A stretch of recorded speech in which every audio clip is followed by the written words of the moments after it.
Afternoon, everyone. I apologize for our tardiness. I was with the president. Let me begin with a few scheduling announcements today. President Trump will travel to Scotland, where he will visit both Turnberry and Aberdeen from July 25th to July 29th. During the visit, President Trump will meet again with Prime Minister Starmer to refine the great trade deal that was brokered between the United States and the United Kingdom. And the President and the First Lady will travel to the United Kingdom for an official state visit from September 17th to September 19th later this fall. This will mark a truly unprecedented second state visit for President Trump, and he is honored and looking forward to meeting with His Majesty the King at Windsor Castle. There has been a wave of positive economic news over the past week, which I would like to highlight today. Joe Biden's inflation crisis has been defeated. Prices paid to American businesses for goods and services were flat in June, which is lower than all 50 forecasters in the Bloomberg survey predicted. And core inflation, which is the best measure of inflation, came in lower than expected again in the month of June. Since President Trump took office, core inflation has tracked at just 2.1% overall and has come in below or at economists' expectations every single month. Wages are growing at a strong pace and prices are falling for everyday Americans. We also saw prices for new and used vehicles and airfares drop last month. In addition, prices for gas, fuel oil, energy commodities, hotels, airfare, public transportation, and fresh vegetables are all down over last year. As we said all along, trust in President Trump. The American dream is back, and everyday families are already reaping the benefits of this incredible economic turnaround in just 6 months. President Trump has ended the era of economic surrender and implemented powerful tariffs to stand up for our workers and businesses and rebalance America's trading agreements. Despite all of the doom casting from the so-called experts claiming that these tariffs would be the end of the world as we know it, the opposite has occurred. Tariffs are not inflationary, as President Trump has said all along. In reality, tariffs are a source of massive revenue. We're seeing trillions of dollars in private investment pour into our country right now because the companies around this world want to make their products right here with American labor and not have to pay any tariffs at all. Customs and tariff revenue has already totaled more than $113 billion since President Trump entered office, helping to lead a budget surplus in June for the first time in nearly a decade. We are truly entering a golden age as a result of these pro-growth and America First trade policies. On another matter, yesterday in the East Room, the president was proud to sign the Halt All Lethal Trafficking of Fentanyl Act into law, surrounded by angel families to help finally end the devastating fentanyl crisis that has ravaged millions of Americans. Under the Halt Fentanyl Act, anyone who possesses, imports, distributes, or manufactures any illicit fentanyl-related substances will be subject to criminal prosecution in the same manner as any other Schedule I controlled substance. This legislation will close the loopholes that criminals use to skirt around the law and make it easier for law enforcement to prosecute vicious traffickers who peddle poison in our communities. President Trump has always made tackling the drug crisis a top priority, and this important bipartisan legislation further follows through on that commitment. The complete and total success at our southern border that many in the media in this room continue to ignore is another example of the president keeping his word to families who have lost loved ones due to fentanyl, and it's another win for the American people. Customs and Border Protection just released the final operationalized stats for the month of June, and I must highlight some of these incredible numbers. There were only 6,072 Southwest apprehensions in June, 15% lower than the previous record that this president set in the month of March. To put that in perspective, the Biden administration routinely saw the same number of encounters in a single day, and on many days, that number was more than 10,000 apprehensions at the Southwest border. There were also 0 illegal aliens released along the Southwest border for the second consecutive month in a row. President Trump promised to end the illegal alien invasion, and he has delivered on that promise to the American people in record time. With the border sealed, deportations are ramping up. This past weekend, our brave ICE agents were arresting violent criminal illegal aliens all across the country. ICE Atlanta arrested an illegal alien from Mexico, convicted of attempted rape of a child in North Carolina. ICE Baltimore arrested an illegal alien from Guatemala who was previously convicted for sexual abuse of a minor in Maryland. ICE Houston arrested a criminal illegal alien from Mexico whose previous conviction includes aggravated sexual assault of a child in Texas. ICE Salt Lake City arrested a 32-year-old illegal criminal alien from Mexico who was previously convicted for child abuse and injury.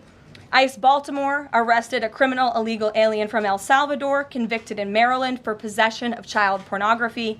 And ICE San Antonio arrested a criminal illegal alien from Mexico convicted of aggravated sexual assault in Texas. The men and women of ICE are heroes. They are putting their lives on the line every day to get the worst of the worst, these types of criminals, out of our communities and out of our country. And the president continues to strongly have the backs of all ICE agents who are doing their jobs to keep all of us, including everyone in this room, safe. The facility, one second. In other news, following President Trump's bold executive actions protecting American children from irreversible chemical and surgical mutilation, the largest provider of these barbaric practices will now be closing its doors. The facility in Los Angeles, California, is just the latest facility downsizing or eliminating their irreversible and harmful services that feed into the lie that you can somehow change a child's sex. The Biden administration peddled dangerous policies that defied medical science in favor of radical transgender ideology. But President Trump has put an end to that to ensure America's children's innocence is protected and our children can lead healthy and productive lives. Finally, last night, Senate Republicans passed President Trump's $9 billion rescissions package. This will help restore fiscal sanity in our country by rescinding billions in wasteful foreign aid and finally ending taxpayer funding for PBS and NPR, two media organizations that have ridiculously used federal dollars to push a partisan left-wing agenda for many years. The House should pass this rescissions package immediately and send it to the president's desk for signature.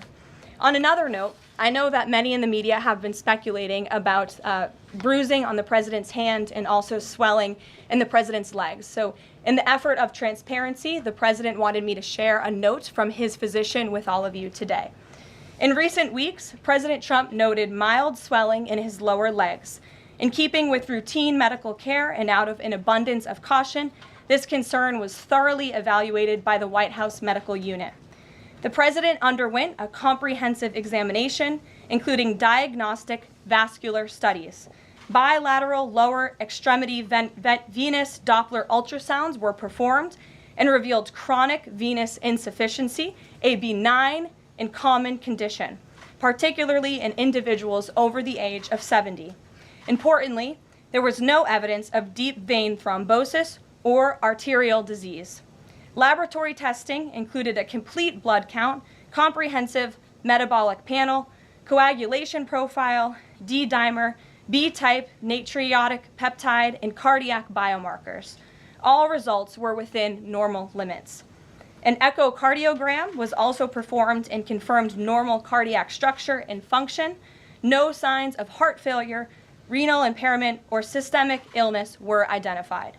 Additionally, recent photos of the president have shown minor bruising on the back of his hand.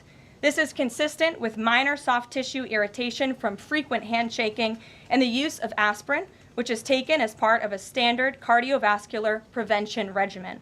This is a well-known and benign side effect of aspirin therapy. And the president remains in excellent health, which I think all of you witness on a daily basis here. So the president wanted me to share that note with all of you. I'm happy to take further questions on it. We will provide the memorandum from the president's physician to all of you, as we always do. And we'll get to questions. Here in our new media seat, we have Frank Corva, who's the White House correspondent for Bitcoin Magazine, which comes at a timely week with crypto legislation moving across Capitol Hill. So why don't you kick us off, Frank, and thanks for being with us. Thank you so much. We appreciate it, Ms. Leavitt. Sure. I was curious to hear if the President was in favor of removing any and all language around central bank digital currencies from the Genius Act, maybe as a means to get it across the line and get it on his desk. And then my second question was about something the President spoke about in this room. He talked about a $600 de minimis tax exemption for Bitcoin and other crypto spending. So I was just wondering if you could comment on those. Sure. Well, the President did signal his support for a de minimis exemption for crypto, and the administration continues to be in support of that. We are definitely receptive to it to make crypto payments easier and more efficient for those who seek to use crypto as simple as buying a cup of coffee. Of course, right now that cannot happen, but with the de minimis exemption, perhaps it could in the future, and we will continue to explore legislative solutions to accomplish that. As for the central bank digital currency and the Genius Act, which you noted has passed through Congress and will be sent to the President's desk. I believe the House is voting on it. If they haven't, they should be passing it. We know we have the votes, and we expect it to get to the President's desk, and we are planning a signing ceremony tomorrow afternoon.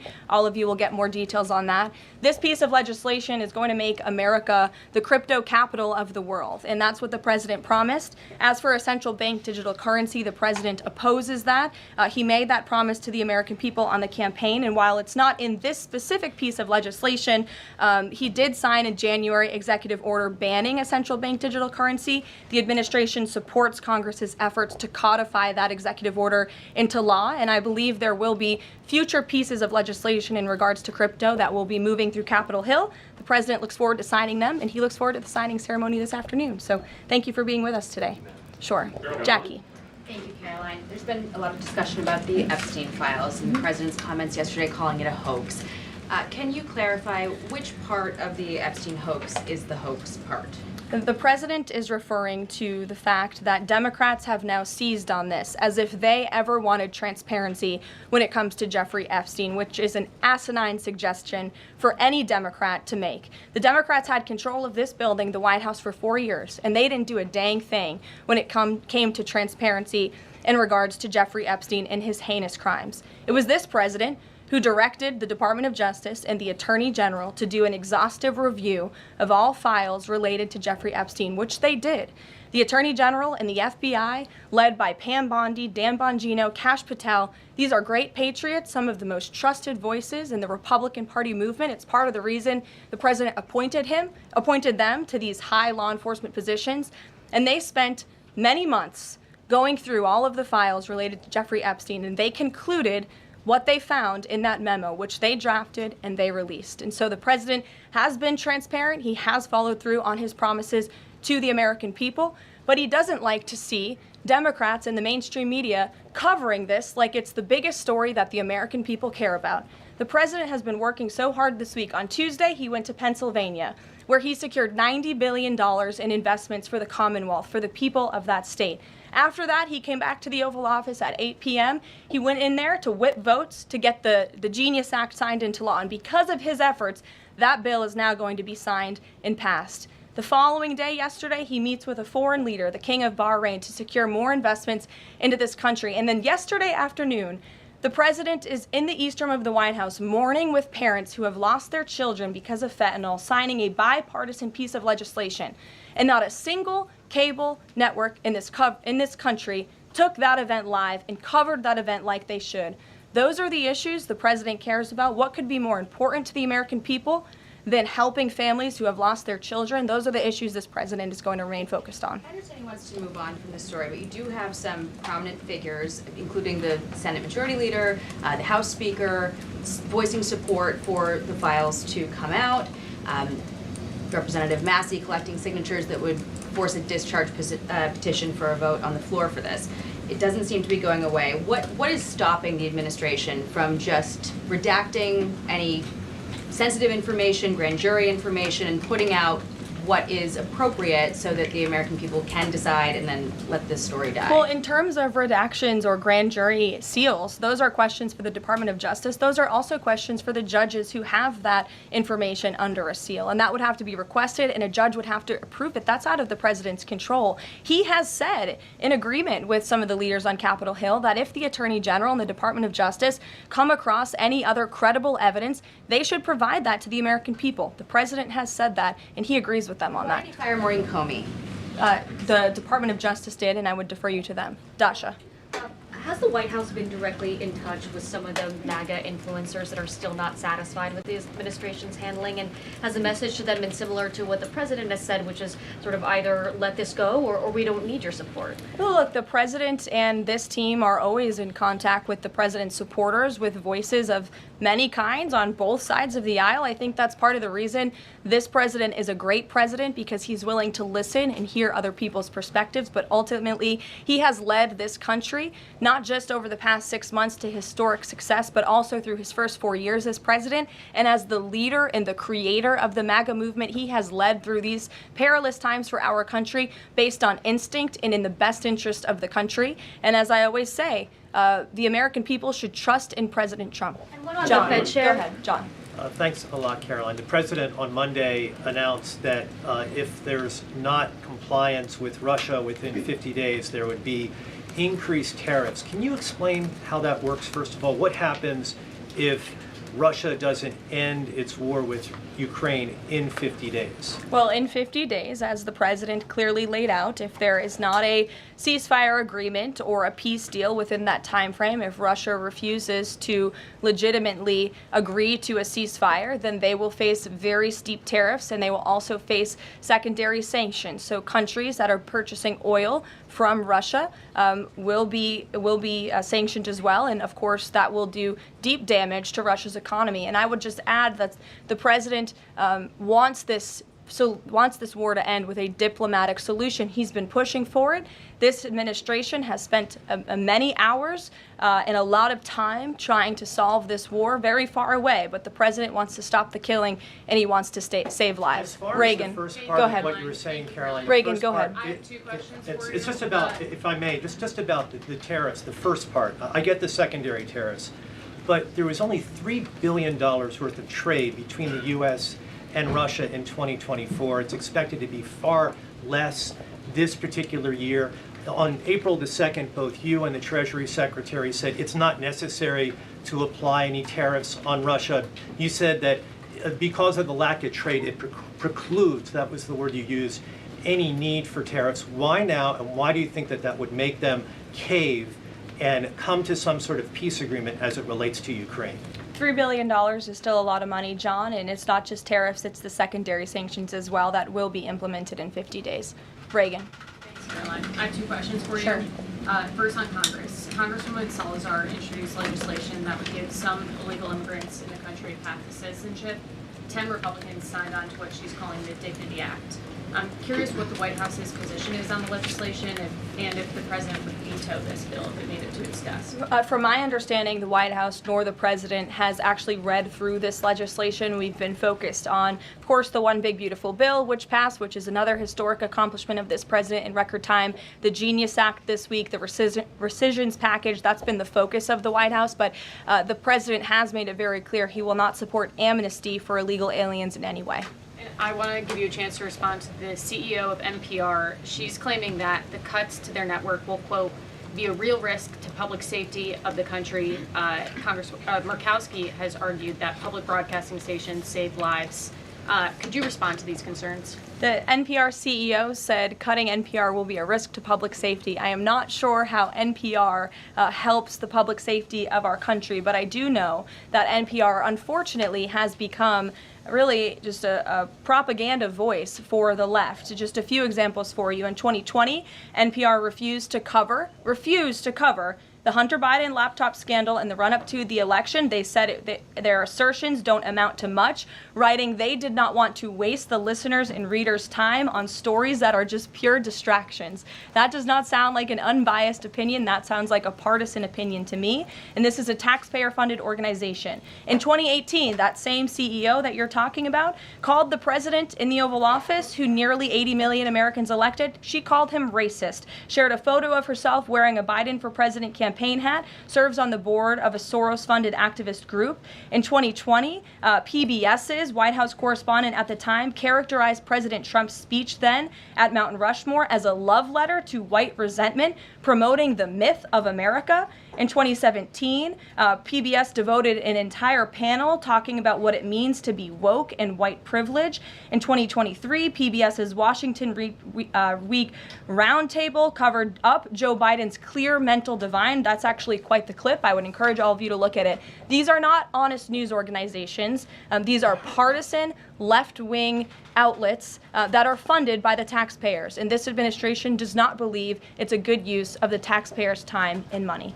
Ed Lawrence. Yeah, thanks, Carol. I want to ask you about the Federal Reserve. So does the president believe that the slightly restrictive monetary policy stance right now, could that cause an economic slowdown? And if he does believe that, when? What pause are you referring to? No, could the stance of the monetary policy is slightly restrictive?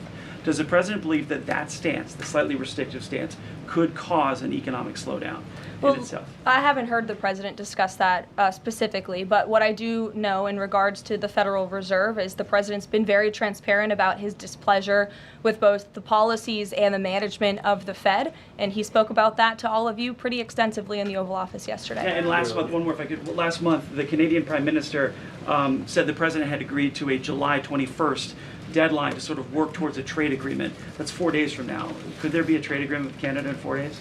Well, look, we'll see. The trade team continues to be very active in our conversations and discussions with Canada. The president himself has said, unfortunately, our neighbors to the north have been pretty difficult to deal with when it comes to matters on trade. But in trade, generally speaking, as you know, 25 countries have received letters thus far from the president directly with his big, beautiful signature on them, from Japan to Korea, South Africa, Kazakhstan, Malaysia, just a few countries, and Canada also received a letter for 35%. With that said, if countries want to have legitimate further discussions, the Trump administration and the president's trade team are willing to have further talks, but these letters these countries have been receiving are the deals. And as the president has said, those deals will be made. They are tailor-made to each and every country based on the United States' concerns and what's in the best interest of the American worker and the American people. Charlie, go ahead. Thank you, Caroline. No, I called on Charlie, but Deanna, you can go ahead too. Go ahead. The president said that he floated the idea of a special prosecutor in the Epstein case. Can you confirm that? And has he asked the Attorney General to do this, to appoint a special prosecutor to look it over? Well, the idea was floated from someone in the media to the president. The president would not recommend a special prosecutor in the Epstein case. That's how he feels. And as for his discussions with the Attorney General, I'm not sure. Deanna. Caroline. Thank you so much. Do you know what the president's reaction was to Mike Johnson saying that he wants additional files released, the Epstein files? Was there a conversation with Mike Johnson about that following his comments? I won't discuss the president's private conversations with the Speaker of the House, but as I answered to Jackie's question earlier, the president has said if the Attorney General and the Department of Justice and the FBI have any more credible evidence in regards to Jeffrey Epstein's crimes, they should put that forward. He has called on them to do that. Sure. Thank you, Caroline. With a few days. I'll go to all of you, starting with the lady in the blue. Go ahead. With a few days to the August 9th deadline, how are the negotiations with Europe going? There's some sticking points. What are they? Can we expect a delay, or should we expect a deal soon? Well, I believe the deadline is August 1st. As for the European Union, they continue to be very eager in negotiating with our country for obvious reasons on ways to lower their tariff and their non-tariff barriers that we have long said harm our workers and our companies. So the president's trade team continue to be in talks with the European Union. Would he accept, or would he put forth a postponement of the August 1st? He's already said he will not. Caroline, Owen, go ahead. Caroline, good afternoon, Caroline. In Gaza today, Holy Family Catholic Church was struck by an Israeli shell. Yes. 3 people were killed, 10 wounded. What is the president's reaction to that church coming under fire? It was not a positive reaction. He called Prime Minister Netanyahu this morning to address the strikes on that church in Gaza, and I understand the Prime Minister agreed to put out a statement. It was a mistake by the Israelis to hit that Catholic church. That's what the Prime Minister relayed to the President, and you should look at the Prime Minister's statement that will be coming out. Steve, go ahead. Back to your letter that you read at the beginning. Sure. The President, you said mild swelling in his legs. Yes, sir. Is it causing him any discomfort? How are you treating it? Nope. No discomfort from the president at all, and you probably all see that on a day-to-day basis. He's working around the clock. As for the treatments, I can defer to the president's physician, and we'll get you this letter. I think it will answer all your questions. There are reports that a Chinese-born banker who works in Atlanta for Wells Fargo is being prevented from leaving China. Has the president, is he going to bring this up with President Xi? Are you aware of the case? I'm not aware of the case, but I'm sure our National Security Council team is. Steve will get you some answers on that. Caroline. Thank you, Caroline. 2 questions. So the first is that President Trump said that the Attorney General only gave him a brief overview of what was in these Epstein files. Does he have knowledge or an understanding of what is in the files related to Epstein that have not been released? Not to my knowledge, and that's a question for the Attorney General, as I said, and the President has told the Attorney General if they have any more credible evidence, they should release it. Is that evidence, would she have to run that by the President before she released it? I don't think so. He said if she has any more credible evidence, she should release it. Your Honor. Go ahead. Thank you. Go ahead, yes. Great. Thank you, Caroline. 2 questions. One, today. And you can go ahead, Andrew. Don't worry. Today, tens of thousands of folks are rallying nationwide to honor the legacy of Congressman John Lewis. Meanwhile, Republicans in Texas reportedly are working to redraw congressional maps at President Trump's urging. How is President Trump reconciling his call to action for Texas Republicans with the legacy of Representative John Lewis? I'm not quite sure how the 2 things are related. I think the president would agree that John Lewis served our country for many, many years. It has nothing to do with the redistricting efforts that are currently underway by Texas Republicans to add seats to their legislature. They have the right to do that. The president spoke to the congressmen and women who serve the great state of Texas about it, but it's up to them and it's up to their legislature to get that approved. And Caroline, just a second question. And Go does ahead. the president support the Justice Department's request for just 1 day in jail for the officer convicted in Breonna Taylor's killing? And what message does he believe that sends to her family and to other families seeking justice in cases of police violence? I haven't talked to the president about that case. Go ahead. Just the president, when the president met the interim president of Syria a couple of months ago, he described him as a young, tough, attractive guy. After the latest clashes in Syria over the last few days, does President Trump still support Syria's interim president?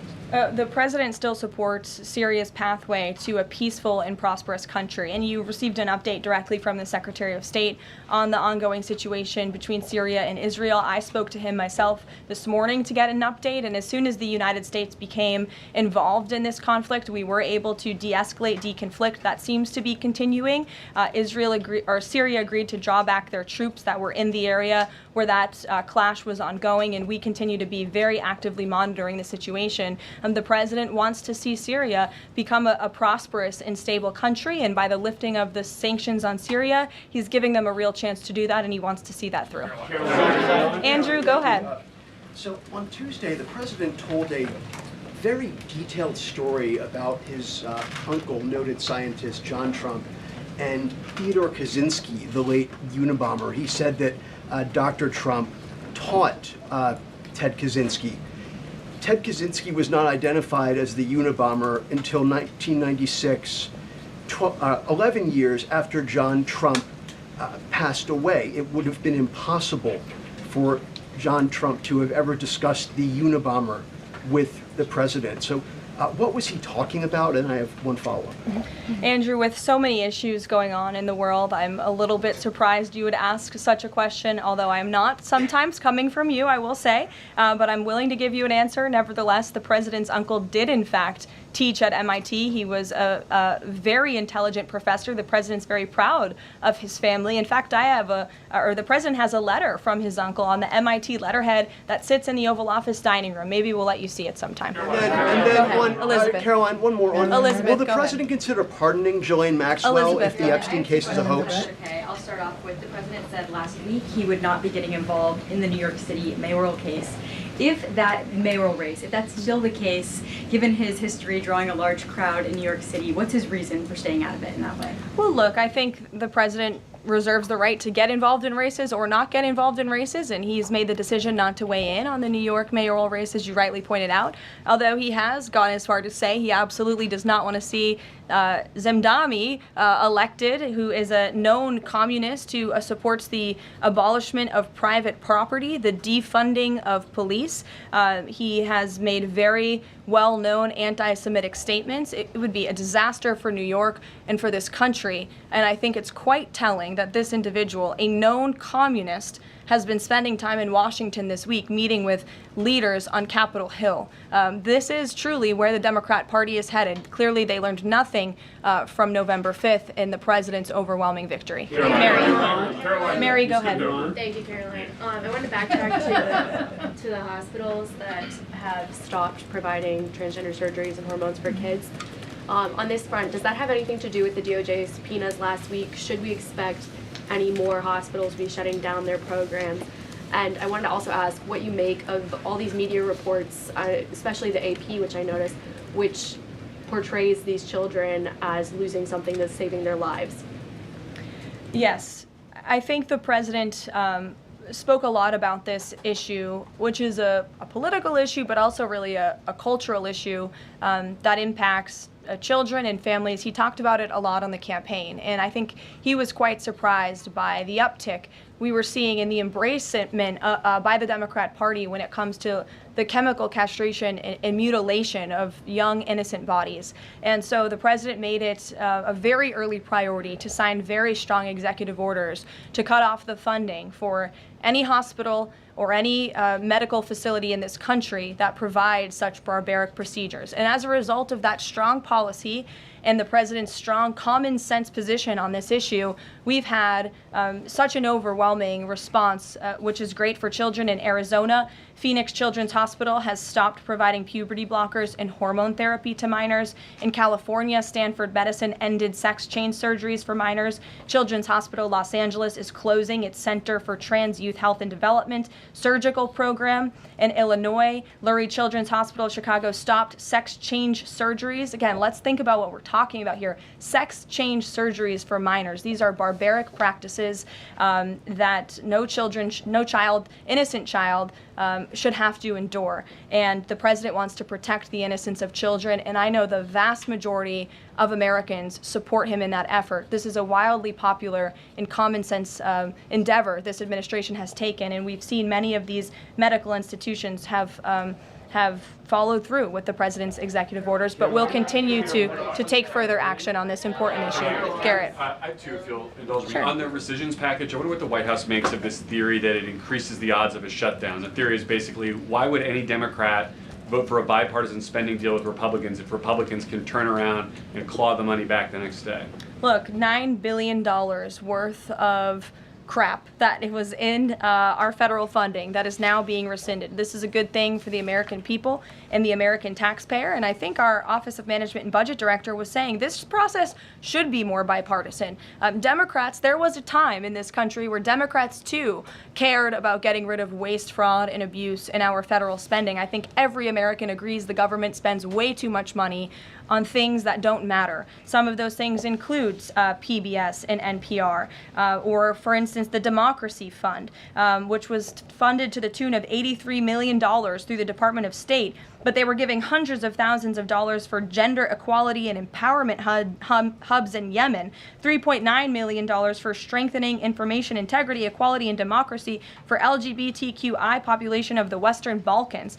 These are not good uses of the taxpayer funds, and Republicans are proud to lead that effort, and we wish more Democrats would join us in that. I wanted to follow up on the Maureen Comey question just to clarify. Did the White House have any knowledge, or did the president sign off on her firing? This was a decision that was made by the Department of Justice.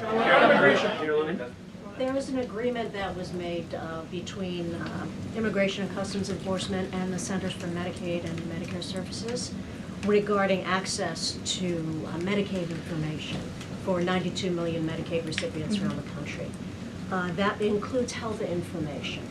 So how does that not violate HIPAA violations and privacy concerns, for example, of American citizens? I'm going to have to defer you to Immigration and Customs Enforcement on that. I'm unfamiliar with that agreement that they made. Thanks, Caroline. 2 questions. Russ Vought said today he's going to be looking into cost overruns in the Fed's renovation projects.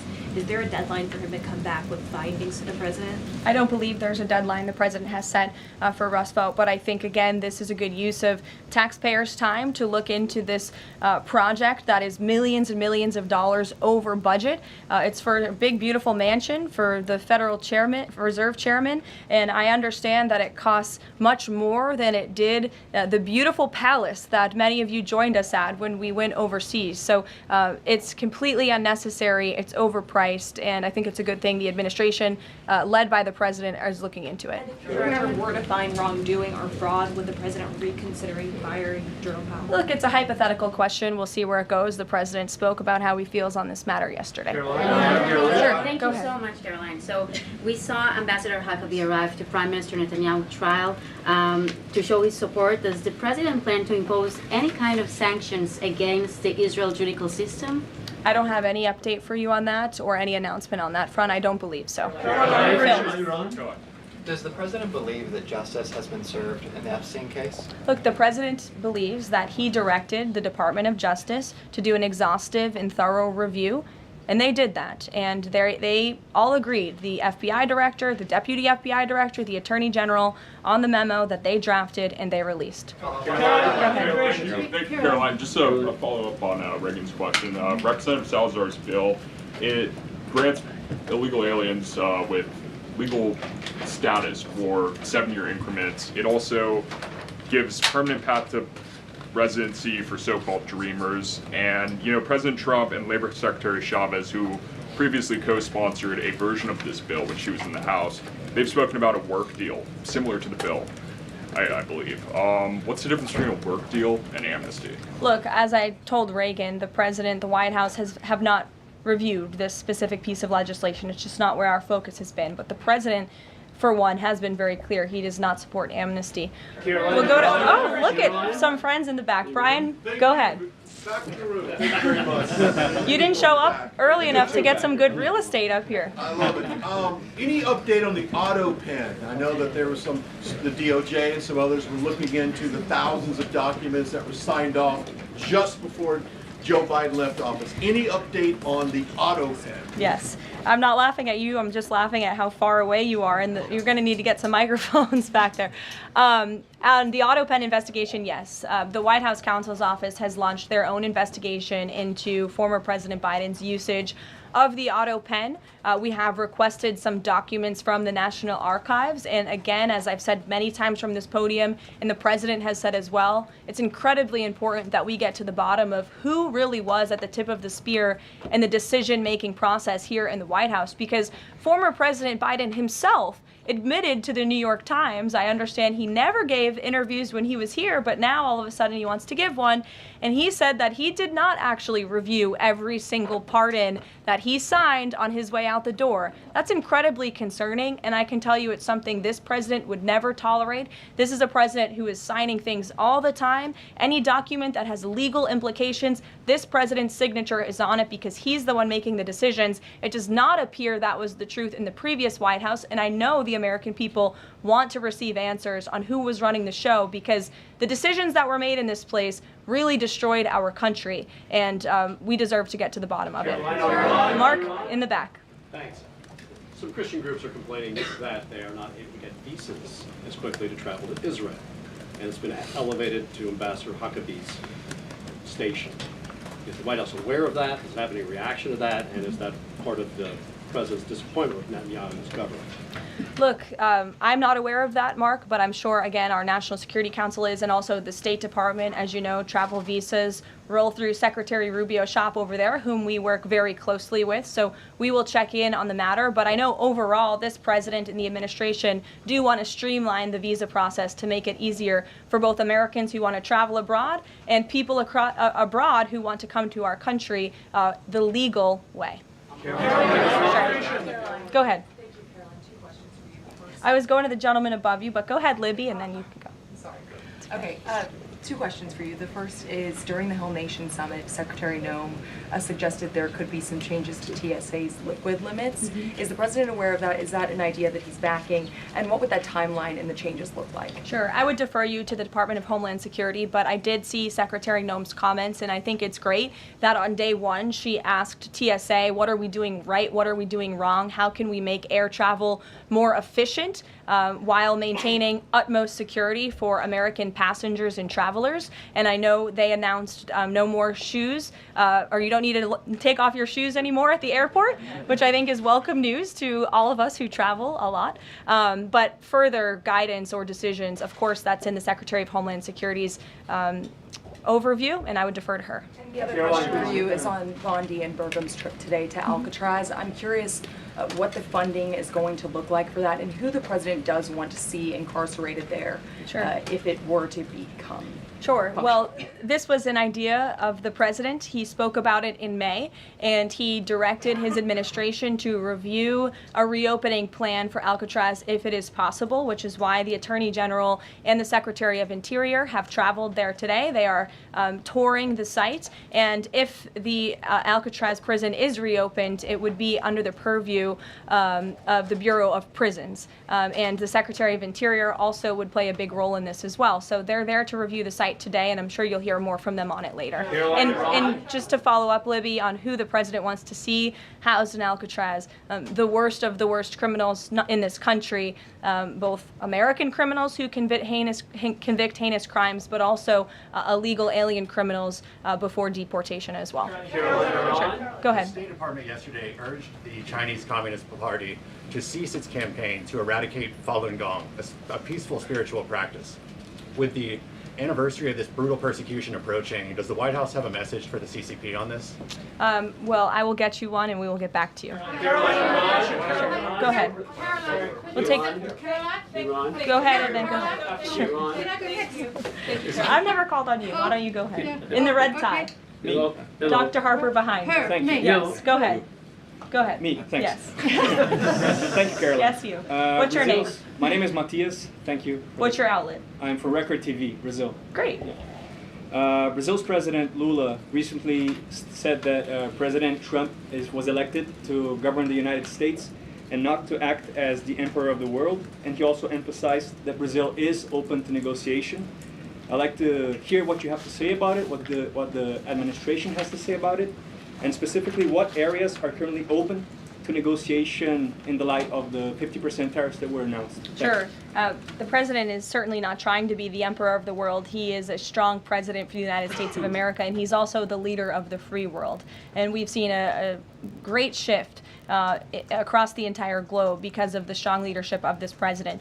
In regards to Brazil, the president sent a letter to Brazil announcing their new tariff percentage. He also directed our USTR ambassador, Jameson Greer, to launch an investigation of Brazil under Section 301 of the Trade Act of 1974, designed to address unfair foreign practices that are affecting U.S. commerce.